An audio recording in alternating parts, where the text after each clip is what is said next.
So yeah, my name is Andy. A little bit of my background. I grew up in a house where I was able to actually start learning how to use a computer at the age of 3. And to give you an idea, that was 35 years ago now. He's old. I am old. It's all relevant. I actually have been doing like support for end users and guests and customers for quite a long time.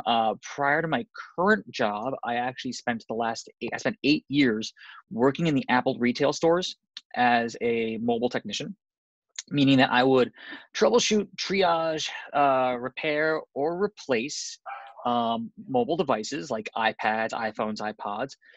But my last 2 years there, I actually was one of their trainers. I was actually sent out to their corporate headquarters in California, where I was trained to be able to train, individuals and guests like all of you on how to use your Macs, your iPods, your iPads, etc. But I'm also pretty good at PCs too. So my current job is I actually work for Hearst Technology Services. This is actually it's part of the corporate end of Hearst Publishing. So that's the magazine publisher of Cosmopolitan, Marie Claire, Elle, Good Housekeeping, etc. And I currently do support for them as well. And I'm hoping to be moving into information security soon. So that's a little bit about me. Let's go ahead and kind of jump right in. If it's okay with you, I'd like to have like one of you at a time ask questions, and then we can always elaborate on them. And it's only just for clarity and everything, so there's not a lot of talking over everybody. You dropped your paper. So who would like to go first? Who would like to ask me a question first? Oh, I would. Okay, Diane, Tessa, go ahead. I can't get, the problem is you can't see me, and that's the problem. Okay, let Diane go first. All right, Diane, go ahead. Go first. Okay, you cannot see me because I cannot get my picture on here at all. I went to my son-in-law yesterday, and he fixed it supposedly, and I don't know what he did, but I'm not getting my picture again. Okay, well, I mean, there's a couple of things that we could do. That kind of dives a little deeper than what we'd want to be going over today, just because there's a bit of troubleshooting we'd have to do. What I can do later is Stacy can get you in touch with me, and we can try to work on getting that fixed. Okay, thank you. That's not a problem. Yeah, that's not a problem. Okay. Tessa, yes, go ahead. This is a specific question. I want to host a Zoom meeting. Sure. What is the procedure that I follow? I think I signed on to Zoom. I gave them my birth date, so I have a feeling that I already have a free account. Okay. What do I do next? So there's a couple things you can do. From the Zoom application itself, you can start a meeting. If you already have this, and keep in mind that in order to start a meeting, you actually do have to have a user account. So as long as you have the user account, no big deal. You can actually start your meeting whenever you want. You do have the ability to actually email out the invite to other people. There are several ways we can do it. My question for you is, are you doing it from a computer, or are you doing it from a computer? Yes. Okay, great. So you know what? Let me do this. Let me see if I can bring up another window here on my screen. And I'm going to go ahead and I'm going to actually share my screen with you guys right now. Let me see if I can find. No, I'm not going to do it there. I will actually do it from in here. Sorry about this. Mm-hmm.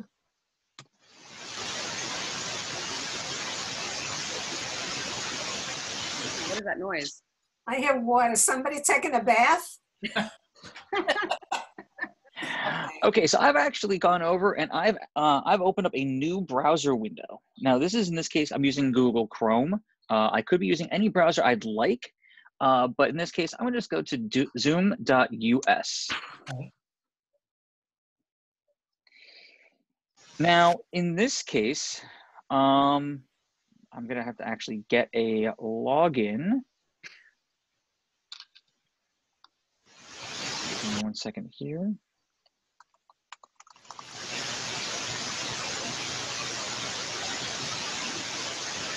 Sorry about that. I want to see if we can. I'm gonna actually. I just muted somebody. I think they found out where the audio is coming from in this case. So Harold, I apologize. I did actually have to mute you temporarily because I think the audio is coming from you, sadly. But I'm going to just see if I can sign in here. And in this case, I would actually like to use. I'm going to actually use the credentials from Stacy just to be able to demonstrate. Gotta remember my password.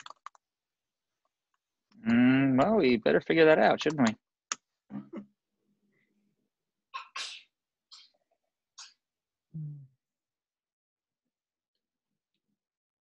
You know what? It's fine. I got it. I have it. You got it?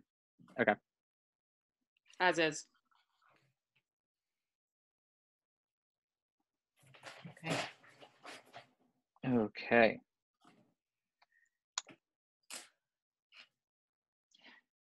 Cool. Cool, cool, cool. All right. So let's see if we can go to meetings. All right. So in this case, what I would do is once I'm logged in, I can actually click on schedule a new meeting. I'm writing this down. Okay.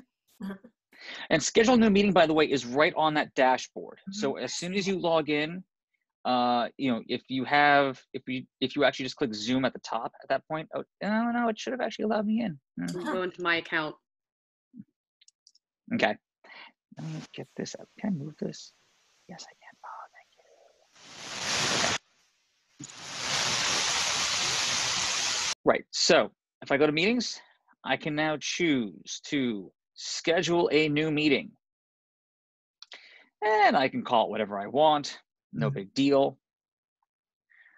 There are two things you want to keep note on. Okay. The first thing is as I scroll down the meeting ID, this is absolutely important because the meeting ID is just like reserving a conference room in a library, reserving a conference room in an office, what have you. Depending on your level of membership, you have a randomly generated one or your personal meeting ID. The personal meeting ID is actually what we're using right now for under Stacy's account.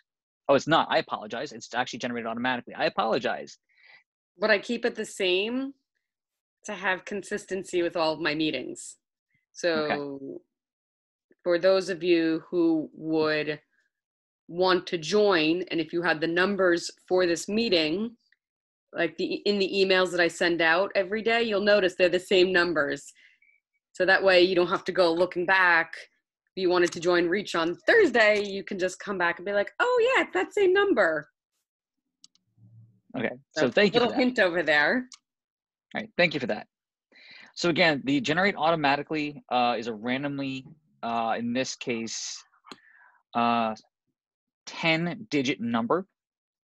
And again, that is very important because the person the people who you are inviting to that meeting, they need that number in order for them to be able to join the meeting. Without that, they cannot get in. There will be no meeting for them. Now, in terms of audio, there are 3 different options. Come by back. telephone. What about meeting password? Do I need a meeting password? You can choose to have a meeting password if you would like.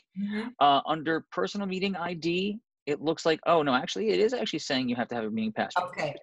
So depending on what it is, yeah, but you should be able to change that password as well. And that's also randomly generated. Good. Yep. Again, with video, you can choose whether to have the participants have their video on. In this case, we probably want everybody to have theirs on, right? Right. Okay. Audio, they can join by telephone, by computer audio, or both. Computer audio in this case is via iPad, via iPhone, via another kind of tablet or another kind of phone, Samsung, etc., or even from a computer. Like right now, some of you might be on computers, some of you might be on iPad, some of you might be on iPhone. I am actually on my computer, so I've actually dialed in using my computer audio. These options here, these actually are specifically for the host in this case. So if you enable the joining before the host, that means that since in this case, Stacy was actually the host for the meeting, if she had turned on enable join before host, I technically joined before she did. I could have already been in and I could have been talking to myself, or if anybody else joined, I could be talking to them instead. The waiting room, though, is actually important because the waiting room is another level of security. This is important. There are many, many, many, many people around the world now who are obviously using Zoom. Those include religious organizations, Yes. corporations, especially within our community, in terms of the Jewish community as a whole. We are actually seeing events called Zoom bombing. What that means is that anti-Semites, white supremacists, they are getting a hold of the links to be able to jump into Zoom meetings and then spout their disgusting rhetoric. The waiting room allows the host to say, do I know this person? Yes or no? Should I allow them in? Yes or no? So again, it is a very specific thing. The rest of these, we don't have to worry too much about them for right now. But once we've saved the meeting, we will actually see the meetings showing up here. And we would actually do that by going back to meetings on the left-hand side. This is the most important part. And if we go to previous meetings as an example, here's literally every single meeting that Stacy is doing. I'm in a lot of meetings. Now, keep in mind that with the upcoming meetings, you might be able to go into the meeting itself. Like if I come over to the Reach lecture here, I should be able to, yes, I can copy the invitation. I can edit it. There's a whole bunch of things that I can do there. Okay. But most importantly is that if you're using the app as an example on a mobile device, you should be able to just schedule it and be able to invite people right from there. And I believe even when you schedule it, you should be able to invite people there too. I've never done it by the app. I have always done it on the computer. So just as that heads up, but you should be able to. Right. And then I think Marty, you raised your hand before? No. Oh, okay. I lost you at hello.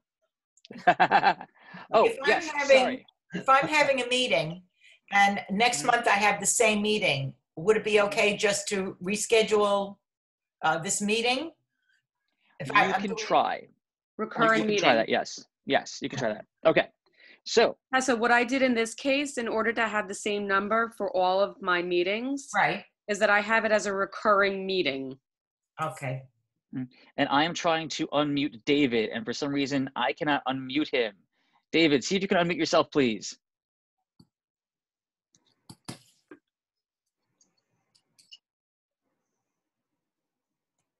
He may not know to go to the chat room or to participant in order to unmute himself. Oh, no, he knows how to unmute. Yeah, he's been on a lot, so. Yeah, he's been on quite a lot.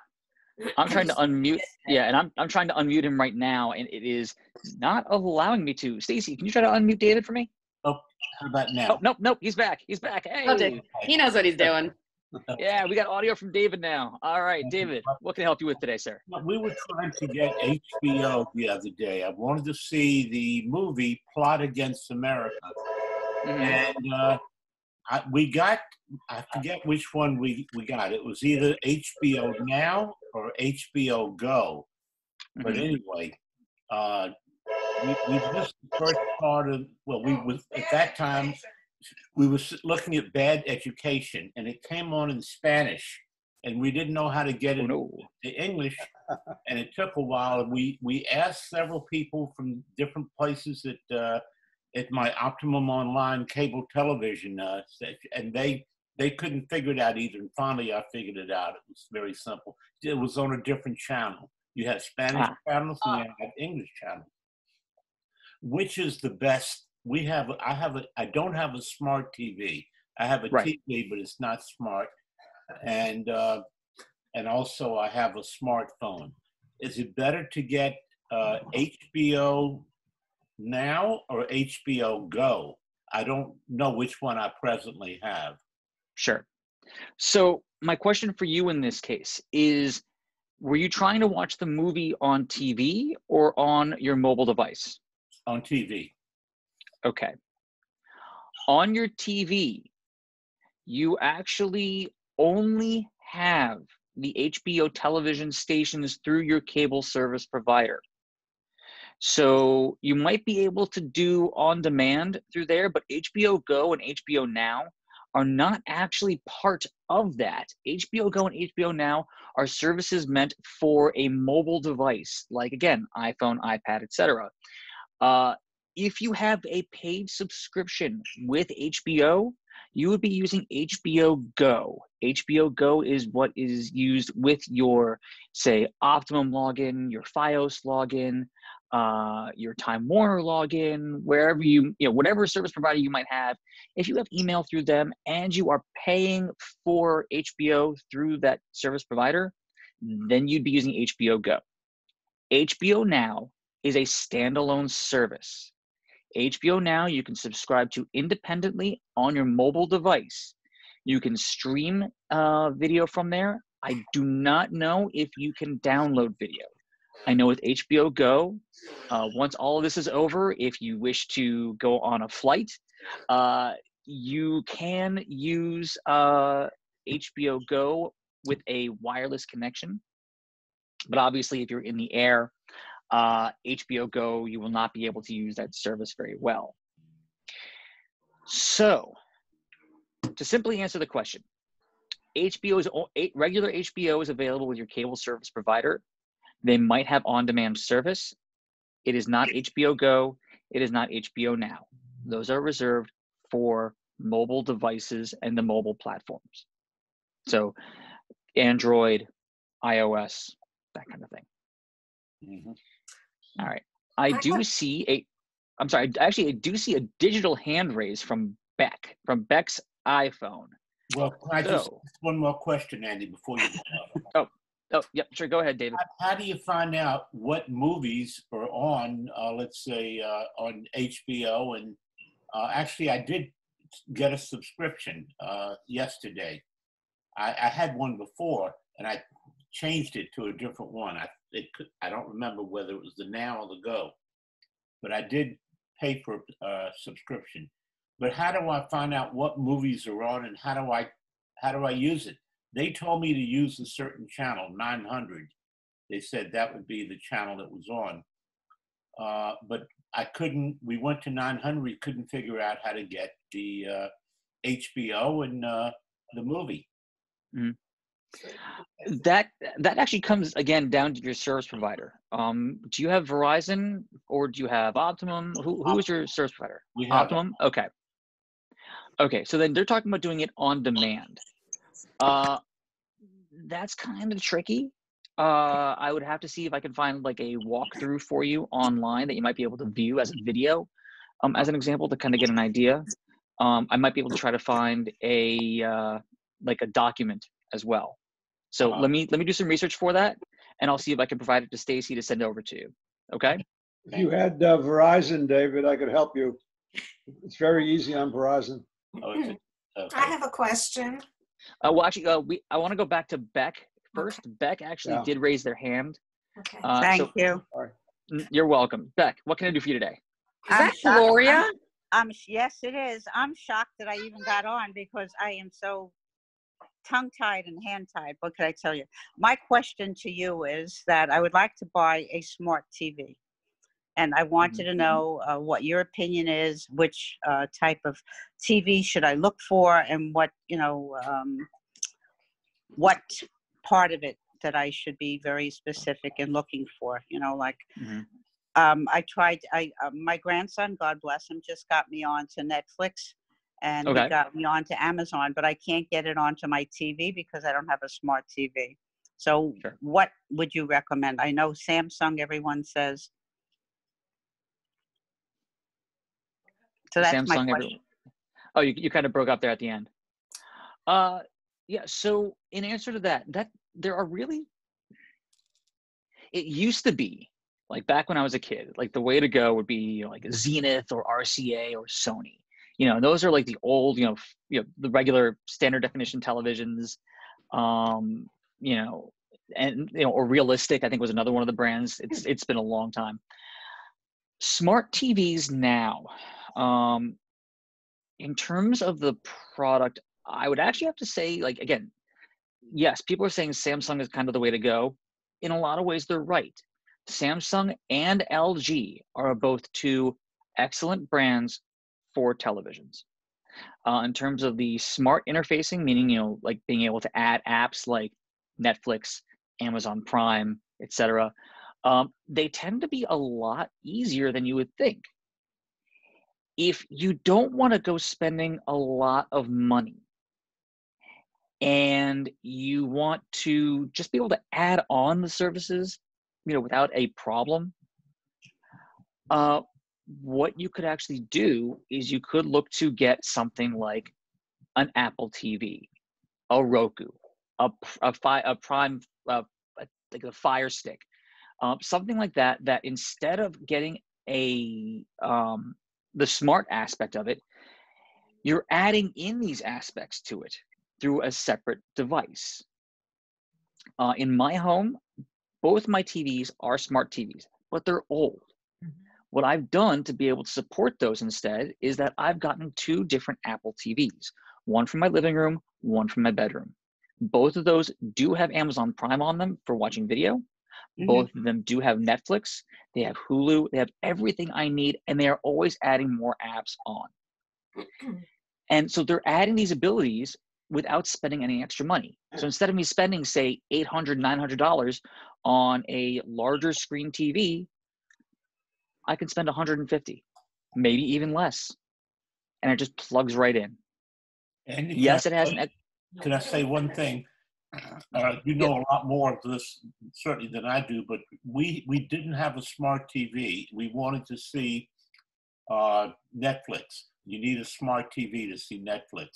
So we were told, get a Fire Stick, an Amazon Fire Stick, which we did. However, it's very, for you it might be easy. For us, it was very difficult to work. So we've given up, and I'm just going to look for a smart TV, just like the lady I was talking about. I'm no lady. Well, David, you know who I am. So what I would say then is that, if you are just interested in going more simply, I would say look at Samsung, look at LG. Those are going to be the two best options for you. And again, they've gotten the TVs themselves have gotten a lot slimmer. They Andy, don't what have about as Sony? big. Sony's not bad, but regarding Sony, they've been pushing a lot more of their technology into developing their gaming system, the PlayStation, that I've seen, rather than working on TVs. Before the big gaming wars of like Microsoft and Sony and Nintendo, Sony was making really good quality products. Because now their big money push is actually on the PlayStation, Sony's actual quality on their TVs and other such things has gone down over the years. Yeah. So, Marty, you're raising a hand. Yeah, related to Gloria's question, I have a 16-year-old Panasonic Plasma. Works great. Never have had a problem with it. But you're saying I cannot watch Netflix on it. Is that correct? Because of the age of it, you would technically not be able to, more likely than not, because it may not have smart capabilities. The smart capabilities weren't even introduced, like really introduced, probably within the past 10, maybe 12 years. 16 years ago, Netflix was doing DVD delivery, and it was all through the mail. Right. I remember. So, right. They didn't have the streaming platforms. Even now, you have what technologists are calling the streaming wars. Those are the different platforms: Netflix, Hulu, Amazon Prime, Disney Plus, Apple TV Plus, you know, all these different things. You didn't have those 16 years ago. So on your TV, built into the TV, could you watch Netflix? No. But if you were to go over and get something like an Amazon Fire Stick, a Roku box, an Apple TV, those are, again, little accessories that can plug right into your TV. Honestly, the Apple TV is only about that thick. It's about that wide, give or take. The power cable and the HDMI cable. And the HDMI cables you'd see on the side of the TV or on the back. It's a trapezoidal shape. Just goes right into the box. Once it connects to your Wi-Fi connection, or if you have your actual internet like connection right nearby, and you can run a wire from it, that too. It's pretty quick and easy to set up. And if it's like something like with an Apple device, if you have a more modern Apple, like an iPhone that already has the Wi-Fi built into it, you can just bring it to the new Apple TV, put it on top of it, and it transmits all of the logins to it for you. So it's a pretty simple setup. This particular TV has absolutely no plugins on it. None. It is hung in one room, and all of the equipment is in another room in a cabinet, so it can't be seen. Okay, so you have a media So cabinet. that complicates matters. You'd be surprised. You might be able to run these devices directly into the device, the switch that's controlling those. But that would be something you may want to talk to whoever built that out for you to see what you can do, or if you can find somebody who's able to do that for you. I would talk to them, see what they could do. Yeah. In the meantime, I watch Netflix on my computer, which I'm happy with. It's a 15-inch screen, and I remind my grandchildren that our first TV was 7 inches. So this is large compared to that. And, yeah, I think it's not bad on a laptop at all. Yeah, I think I remember watching like Sesame Street and everything on maybe, if I was lucky, a 13-inch screen. If I was lucky. Yeah, the box was huge. Yeah. Yeah. Yep. And I still had the knobs. You know, I did have those to turn on my TV. I actually had to pull the stem out to turn it on, and that was also the volume control. Yep. That was a piece of furniture, right? It took up a good corner of the room. Let's put it that way. Yeah. Yeah. Thank you, Andy. Thanks, Andy. No problem. All right. Any other questions? Because we still have some time. I know there were previously some questions about security, reading in the news and such like that. I can answer some questions about some of that stuff if you'd like. This is your time. Whatever questions you have, whenever you needed a tech guy, this is your chance. Free tech advice. I have a question. I'm watching Amazon and Netflix on my iPhone. I have 2 different iPads. One is my husband's, and it's only about 6 years old, and the other one I have is a little bit small. I use it as a camera. It's about 3 years old. My grandson tried to get Amazon and Netflix on the older one. It has a bigger screen. That's my husband's. Even though it's not that old, he said he couldn't do that. Is it because of his skills? I don't want to say that. Or is it that it was too old? Is it really too old at 5 years to add Netflix and Amazon? It's more on the line of the over 5 years old part. Okay. It is possible that as an example, the operating system, meaning how the iPad runs, it may be out of date. I have a first generation iPad mini. It came out in 2012. I'll be honest, I haven't opened it up recently, so I don't know if what's on it, but I know that the operating system it was able to run for a while, it could run Netflix. It could run Amazon Prime Video. I don't know if it currently is, but within the past 5 years, it should. My son's iPad Air is a first generation iPad Air. I can get Netflix on it. I can get Prime Video on it. So odds are it's probably that just the operating system would first need to be updated. Yeah. And there are ways to do that. You would need to plug it into a computer. You might even be able to do it through the device itself as long as it's connected to Wi-Fi. And then as long as you have the login for being able to download the apps. That's the second major part.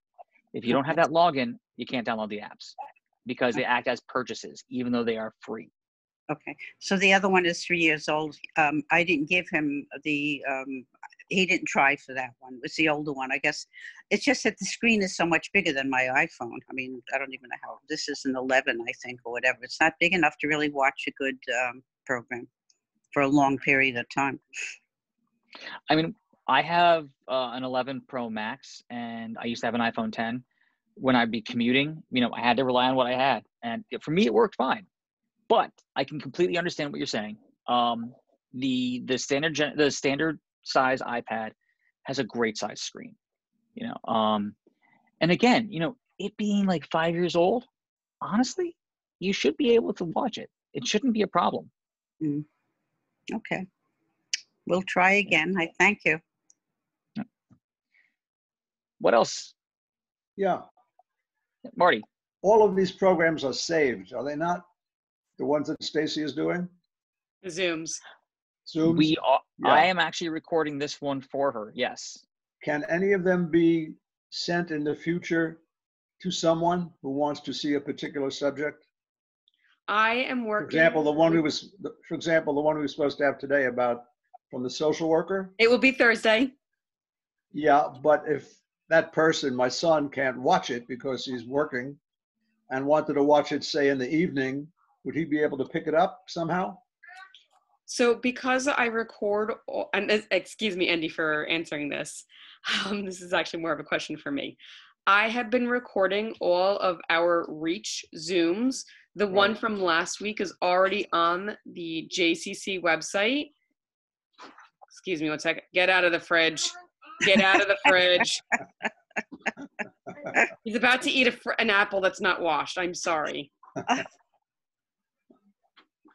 Please forgive me.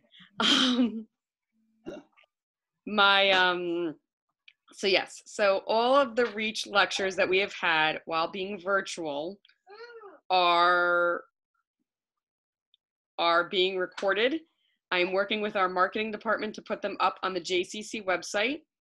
I know I've referred to the virtual programming page a gazillion and one times. I've lost count. That's the one that has the calendar. At the top of that page, let me share my screen. Let me share my screen. Okay, so this is our virtual program site. And I'm scrolling down. Right. Down here is where we have the calendar. Any and everything that you want to know what's going on per week is on this site. I'm scrolling back up a little bit. When I click on seniors, this button right here, all of the programming plus the specific link to get here is here. So I'm scrolling down because we already know what we're doing. We can come back to this. Sorry, it's a little fast. Just all the programs that are under the senior category. We have some videos from the teens. And this Yom HaShoah down here is last week's Reach. Right. I've been a little slow in getting these videos to marketing, but yes, they will be there. So they are on the seniors site. And if you notice, all these numbers, all these links for Zoom are all the same. Tessa, so you can have the same. Nitzvah and a couple of the exercise ones are different, but everything that would be under a passport program is the same. So I'm going to stop sharing. I will in a minute. So do you want to say hi? Oh, no. We don't cut it with a pair of scissors. He's fun. Say hi, Josh. Well, too bad you just said hi. Anyways, so yes. So I will get all the Reach programs on the website. But any other? So I hope that answers your question. Yes. So you would be able to go back to any one of them and pick it up. I'm sorry? You would be able to go back to any one of them and pick it up at any time. At least for the Reach lectures. News behind the Right. news. The lectures, yes. Trivia. I'm Right, not exactly. recording. We all know how news behind the news gets. And trivia is just trivia. So news behind the news. Mostly the Reach lectures. will be. Yeah. Give me a second. I'm going to go off video for a minute. Any other questions? Andy? I'm still here. Andy? Yes, Tessa. Okay, so I have a computer from 2013. I updated it in terms of the program that I use for most of my stuff, but the Excel is not compatible with the updated Mojave or whatever it was. So I could either buy a program for, I think it's $149, or ultimately get a new computer. Is there anything else I can do, or that's it, folks? I can't get new Excel stuff in. I could use what I have, but if somebody sends me something via Excel, my computer won't accept it. Right. So if you're using Mojave, so it sounds like you do have a Mac. Is that correct? Yes. Okay, I just wanted to clarify. For everybody else, those who do not have Apple products, Apple calls their operating system instead of like Windows, what have you. They give it a name of something like, for a long time it was Wildcats, like Jaguar, Panther, Tiger, Lion, etc. They moved over to geographic things. The current one is actually called Catalina, after the Catalina Islands. Tessa, you have version 10.14, which is Mojave in this case. Yes. So to answer your question, you could purchase a standalone version of Microsoft Office. I believe you're right. I believe it is $150. It might be $200. I'm not quite sure off the top of my head. I am a certified trainer from Apple in their own suite called iWork. They use what's called Pages, Numbers, and Keynote. Numbers is the Apple version of Excel. It will open up Excel spreadsheets to a point. That being said, since you are comfortable with Microsoft Office, honestly, investing the money to get 2016, or if you want to do the membership for what's called Microsoft Office 365, Office 365 is, I forget the cost on the membership per month or per year, but it gets you the most recent versions each time, and they're automatically updated to the newest version at that point. Every time a new one comes out, no worries. So there are a couple of different levels you can look at. If you just want the standalone, just be like, I'm done, forget it. That's fine. That's Office 2016. If you want those regular interval updates, that actually would be Office 365. Okay, thank you so much. Thank you for the other information on Zoom too. It's very helpful. No problem. We have, I think, another about 18 minutes or so? Whatever we need. The session goes until 1:30 unless otherwise everyone's questions are answered. So I wouldn't even ask you, Andy, but I got an Marty, iPhone. this is the time to ask, and Andy's amazing, so he'll I got an iPhone for the first time. I've been trying to make it work for about a month. Okay. Because I did not go to the Apple store because of the virus, and I ordered it online. I got some really good help from Apple people.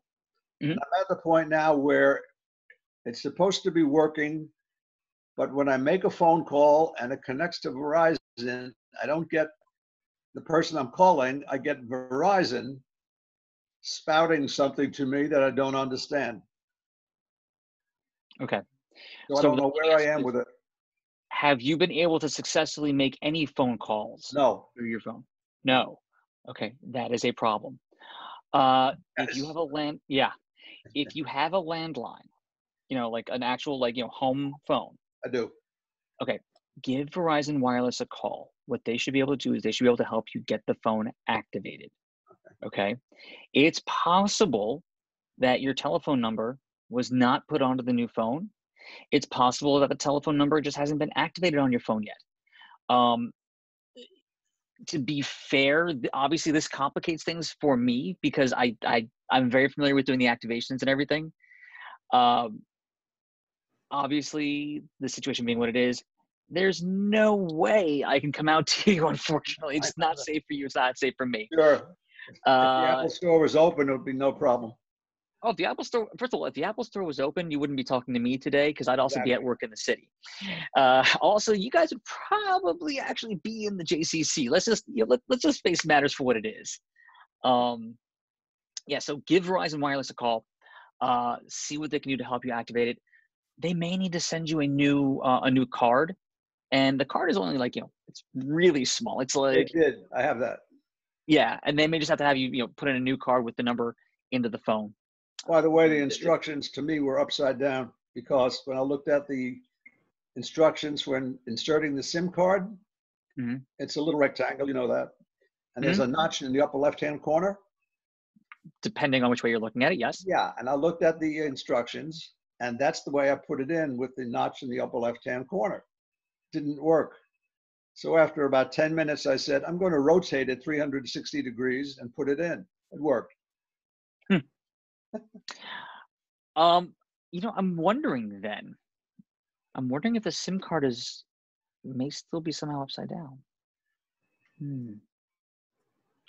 See, now you got my tech support brain going. Now you got my head up here going like, oh, what could it be? What could it be? The wheels are turning. What? The wheels are turning. See, the funny thing is that, and Stacy's known me actually for quite some time now. When it comes to like doing the tech support stuff, if any of you are familiar with the actor Jeff Goldblum, I'll start kind of doing like a whole Jeff Goldblum thing where it's like, could it be this? Could it be that? I don't know. What about this? Oh, what about that? Ooh, that kind of thing. It's very kind of weird that I do. I don't know where it came from. But no, in this case, give Verizon Wireless a call. See if they can help you kind of troubleshoot a little bit. Worst case scenario, you can give Apple a call as well. They're also very good. Both sides in this case, you will have delays because obviously they're overworked too. Yeah. So, yeah. The Apple people, I find you either get good ones or bad ones. I had one today I had to hang up on because addiction was so terrible. I had no idea what she was saying. So I just hung up and I got someone else who was clear as a bell. Yeah, when I was working for Apple, I actually had one of the highest rated customer service scores in the store. I also was specializing in accessibility. So I was working with users who were blind, hard of hearing, deaf. They may have had motor skill disabilities. I loved working with people. It's why I still do what I do. It's getting to talk to everyday people. The difference is that when you're working in magazines, you have people who are high fashion, who are walking around, and you're going, that clothing is probably more than like my monthly paycheck. Okay. It's like, oh, that accessory, that watch, oh, that's like a $3,000 watch. I don't need that. Oh. So, yeah, there's a difference there in that environment. Yeah. Well, you must have been a great rep. I was sad to go, but I realized it was my time. I enjoyed what I was doing, but I was kind of getting tired. Doing like going into the same store every day, and it was rough at times. It was rough getting out of bed. Like something I realized a long time ago is that if you no longer enjoy what you're doing, then it's time to move on. Right. And I love what I'm doing David, now. I see you smiling over there. Sorry? No, David's kind of smiling there as I said, yeah. No, because Marty, it's I see that you and Tessa nodding over here. Oh, it's for me. Don't pick it up. it's that mentality of it's one thing for when it comes to company loyalty, and unfortunately, I have a lot of friends. They have jumped jobs. Like every year and a half, they've jumped jobs for the money aspect. Thank you. I have that quote unquote old school mentality of you keep the loyalty. You keep that loyalty with your company until you don't think you can do it anymore. And at that time, it's that point when it's time to move. You don't jump for money. That's my feeling. Andy, what were you doing before? I didn't get that. So I actually worked for Apple in the retail stores for about 8 years, and I still had to finish my bachelor's degree. I had some medical problems early on. So in 2016, I had a semester and a half left of my bachelor's to finish. I left Apple.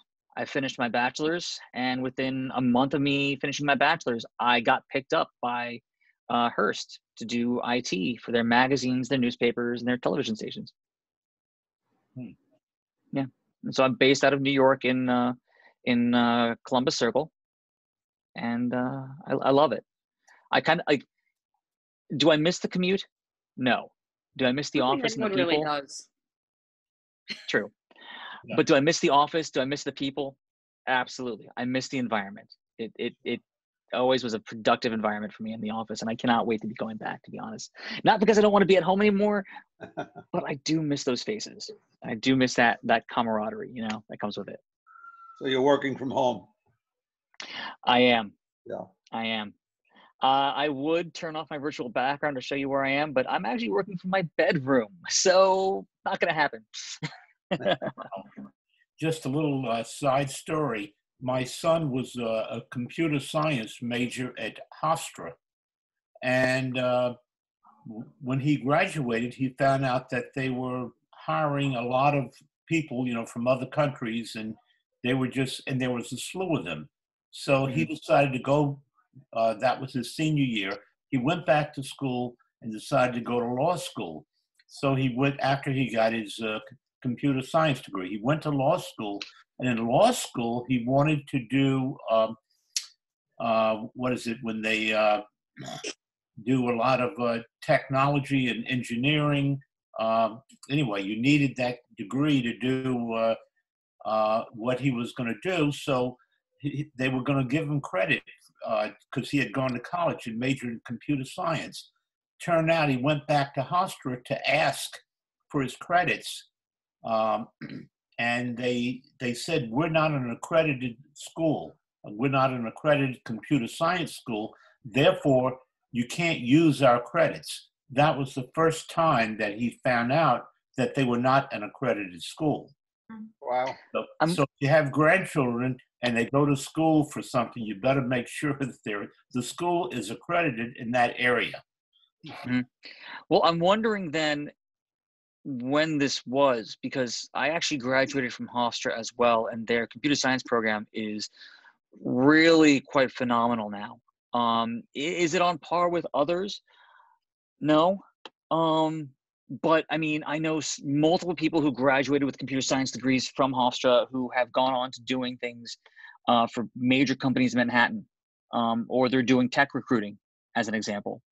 So, I mean, again, I don't know when your son went to school, but I can tell you that at least I graduated in 2016, and our computer science school, the credits were, it was accredited. Right. It was before then. It was okay. Well, yeah, I can't speak for them then, unfortunately. Anybody else?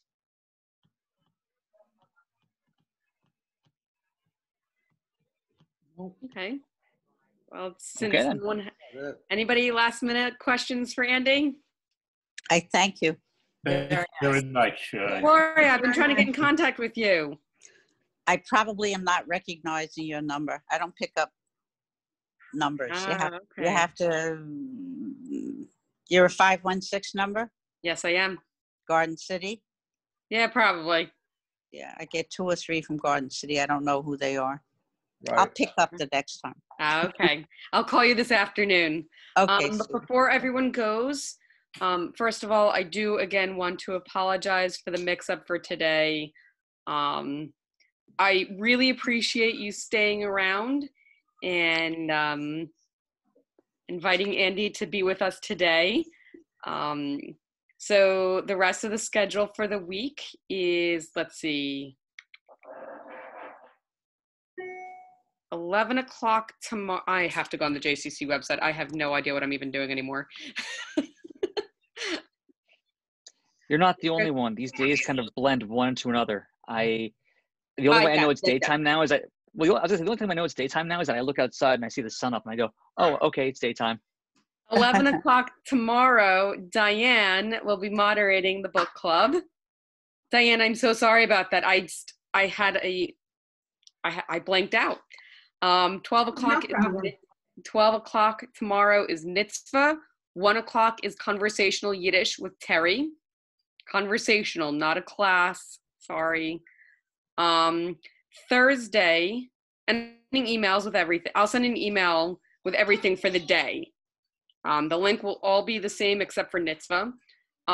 Thursday at 10 o'clock, we will have the original reach that was scheduled for today with Rena from Natal. It'll be a great presentation. And 12 o'clock on Thursday is trivia with Larry Schwartz. We all know Larry. Then Friday at 11:30 is a Coffee and Kiddush Devar Torah with Lori Kantorowitz. She works upstairs. So if anyone has any questions, please email me, call me. You all know my line is forwarded to my desk. My apologies again for the mix-up, but I'm glad that Andy was able to join us. So wonderful. It was nice meeting Andy. Very nice. When all this is done, I hope that I can actually meet all of you in person at some point. Yes. Your pleasure. Thank you all Thank for Thank sticking you. around. Thank you. Stay well. Thank you, Stay everybody. safe. Stacy, I'm doing I a bit. wanted to mention one thing to you. Of course. We usually go to Stony Brook University. They have a Jewish university for a day. It's usually on a Sunday. Okay. And, it's usually Jewish topics. They serve lunch. It's a whole day thing. And it's just things that you'd be interested in. Anyway, we signed up for this year, but anyway, I forgot that it was going to be this past Sunday from 1 to 4. But I found out that they have everything recorded. So you may want to speak to the Hillel, Stony Brook Hillel, and they have everything recorded. And you may want to show some of those lectures or part of their program if they'll let you use it. I don't see why not. It should be very interesting. We're going to get it. They recorded it, and we're going to borrow it. And Sure. Let us have it for, I think they said for 1 to 2 days. Okay, great. But that would be good for the group. Definitely. David, thank you. Actually, I'm going to end the recording now. I can't end the recording. So I have Andy, news that for would be you. on your side. That is on my side.